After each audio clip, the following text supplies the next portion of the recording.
We have season 11 of Overwatch 2. My light is fixed, and we have more hot takes. Let's see what we got. Hot take: Widowmaker is peak DPS character design. One of the highest skill ceiling characters with no free or easy value just by playing her. Great team synergy with walls and rewards, game sense, map knowledge, and playing with the team. If a Widow is dominating a match, it's simply because her and her team are playing better. Yeah, that's a pretty hot take. A, peak character design? Okay, listen. She's a hero with a sniper rifle. If you played any FPS games in the last like 30 years, a sniper rifle is just like peak design? Very, very hot take. It's a standard weapon. Nothing there. Highest skill ceiling, also debatable. She definitely rewards, like, you know, great skill and mechanical aim, sure, but there's not much, like, there is a bit of game sense on how you position, but I'd argue there are plenty of other heroes that require a bit more in other categories. Obviously, I think Widow's very one-dimensional. If you can click heads, you will be rewarded. For other heroes, you need to not only be able to click heads, track people, but also maneuver and manage your movement. Widow's not moving that much besides the occasional reposition with grapple and whatnot, so hot take. Hot take: people who say Symmetra is some easy hero have never played her in their lives. You have to micromanage several different things, and it is far from the days of just holding M1 and dropping turrets. Give me a break. I wouldn't say Sim is like super easy, but she's like middle of the pack. You do have to manage a couple of different things with her and adjust your playstyle here and there, and I know this is a couple of days old, but on this recent patch, holding M1 is the playstyle now. Your beam charges up so damn fast, you have so much extra HP. That is how you play her now, with the occasional like teleporting your team and getting into a better spot. Setting up your turrets and dropping them and doing that whole like sentry style stuff isn't really her thing anymore. But yeah, pretty hot take saying like Sim is easy or very hard. Middle of the pack is where I'd go. Hot take: the devs don't have a good trial basis for hero changes. It's mind-boggling to me that they somehow tested the early Mauga buffs and the Sigma ult change and thought it would be a good idea to add it to the game. And they took it within a couple of weeks, which means they ultimately decided it was terrible based on player feedback. How do they test these changes? Because it was universally criticized by pros and all the way down to the metal ranks. Do they have reliable testers? I'm inclined to agree. Some of these are a little mind-boggling. The Sigma ult change, I was very confused on, but that one, is that just like a simple point and click, like in the line of code to be like enable LOS check equals false, and then they decided to add that in? I would agree, but like mathematically, it makes sense that like all game devs don't have great testing based on sheer volume. The best QA feedback is the player population, where you get millions of people saying this is bad versus like whoever works at Overwatch, you know, and that's very limited. Who's available to play test, and like how many games you can get in, maybe 10, 15, 20 games of testing. That's a random number versus millions. So it's very easy to iron it out. The Sigma one's a pretty obvious one. So that was a really bad one. And early Mauga, maybe, you know, they didn't have a good interaction where they played Mauga mirrors all the time because they're trying to test Mauga versus all the other tanks, and then they didn't get enough data. So I see how that one could slip through. And, you know, one of the ways they try to like mitigate the whole playtesting issue is the reason why they do these player teases, or these hero teases, excuse me, where they give Mauga available to the players for a weekend at like BlizzCon. They allowed us to have a free trial of Venture. The whole point of that is to hopefully stop making some of these really, really bad changes. And I would argue that besides Mauga, Venture release was pretty good. A couple of tweaks, but like I think Venture was very well done. Good blend of abilities, has their niche, pretty good. The Sigma one, yeah, I disagree with, but like, you know, there's at least 10, 15 balance changes every patch, every mid patch. There's bound to be some that are bad to give them a benefit of the doubt. But yeah, so it's a mild take. Somewhat agree. Freezing cold take. Out of all the gripes the community currently has with Overwatch 2's hero balance, the team taking away Hanzo's one shot with the season 9 health buffs was one of the best decisions the devs have ever made. Of all the suggested nerfs from Hanzo, I didn't expect it to come in the form of global health pool increases. However, now that it's here, I think his expression of skill is much fairer. As a certified Hanzo player, I agree. I actually still think Hanzo's like okay. He still does, like, he can still do what he does. If they get rid of the one shot, they could arguably give storm arrows not 80 or 70 damage per shot, but like 75. And I wouldn't even be opposed to that. The most annoying thing was like Hanzo just spamming unlimited, you know, he has no ammo reload. He just is sitting across the map and just chucks logs, and then you just get randomly one shot by a projectile hero that wasn't even aimed at you in the first place. I don't like, Widow's annoying to me, but I don't feel as bad when a Widow one shots me across the map because that's her job. But Widow's weakness is that, you know, she's like 200 HP, very squishy, can be jumped on, etc., etc. But Hanzo, he has a leap, he's 250 HP, and if you do get close, he can duel you back with storm arrows. Like if you're in Widow's face, she's probably dead because the chances of her hitting a crazy like shot on you when you're that close and jumping on her, pretty low. She's stuck there SMGing you and praying the Venom Mine actually does something to you. But Hanzo can fight you back if you jump him. So his weakness for a while was that, you know, you have to like commit multiple resources and pray he doesn't get lucky with the logs. It was mostly the cheesiness they got rid of. So like, I actually think Hanzo is like, okay, he's like below average right now. So that's why I was saying maybe a compensatory storm arrow buff, his E, or his ability 2, not just his base arrow. But yeah, I think the devs have mentioned they're going to look at Hanzo right now because all the Hanzo players are saying we need to rebuff Hanzo. But as a non-Hanzo player, I think we should keep him the way he is.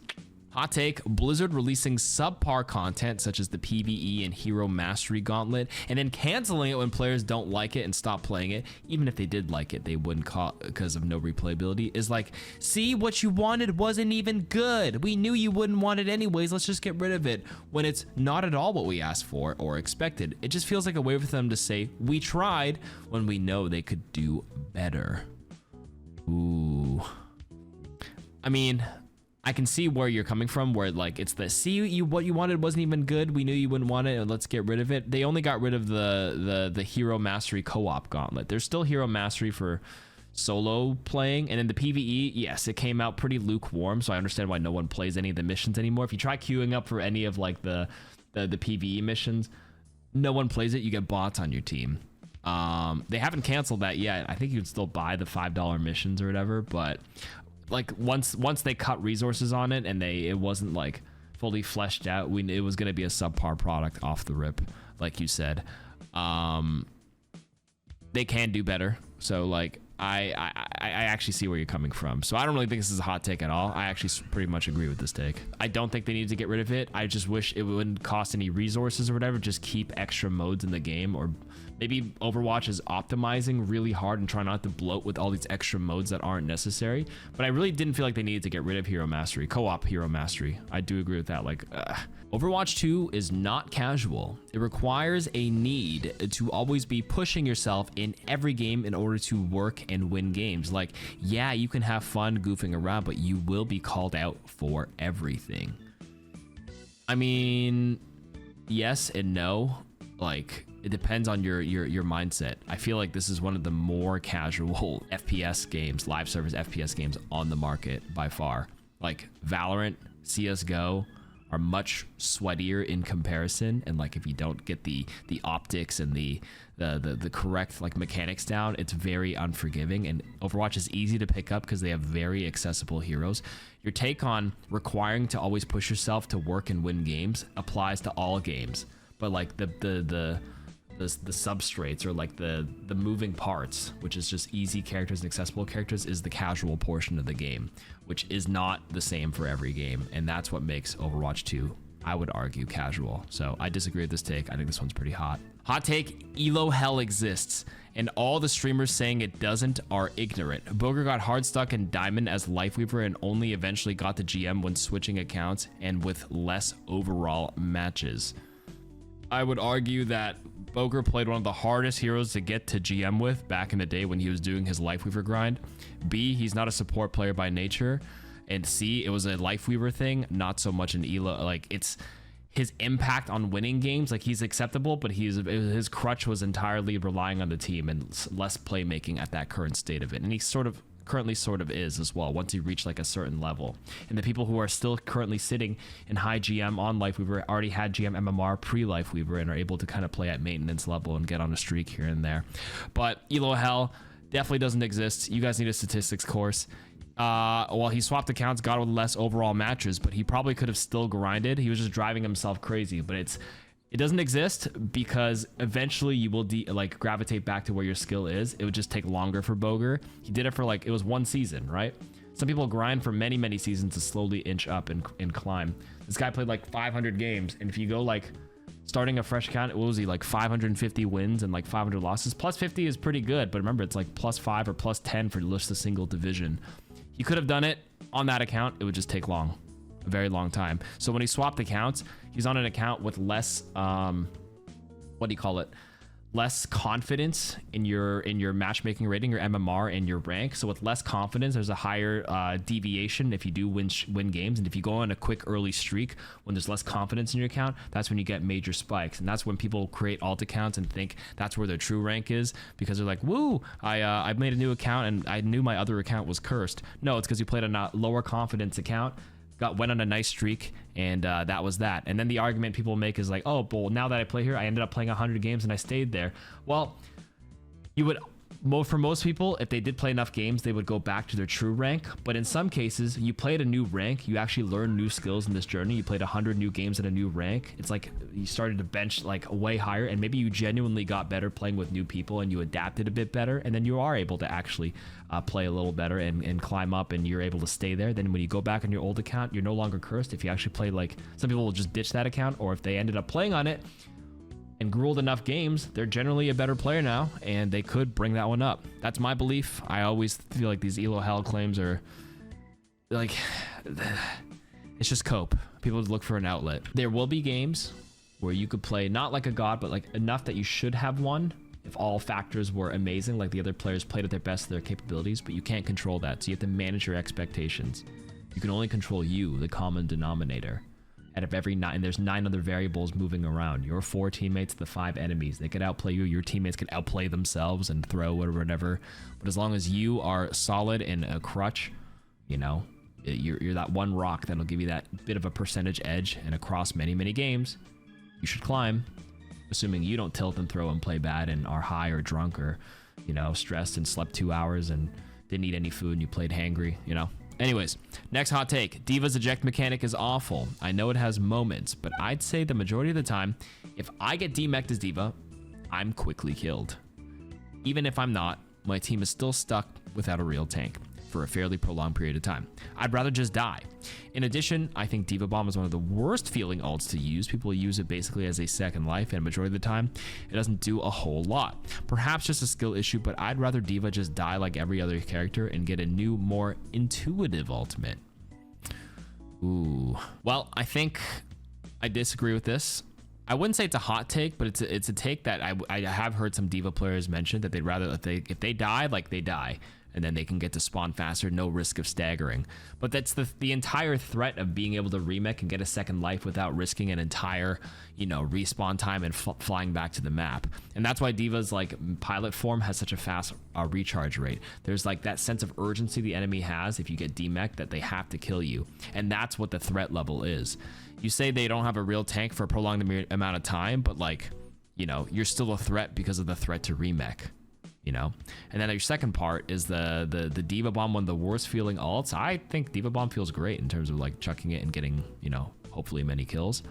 Yes, people use it as a second life, but that is a big portion of its value. It's a two-parter.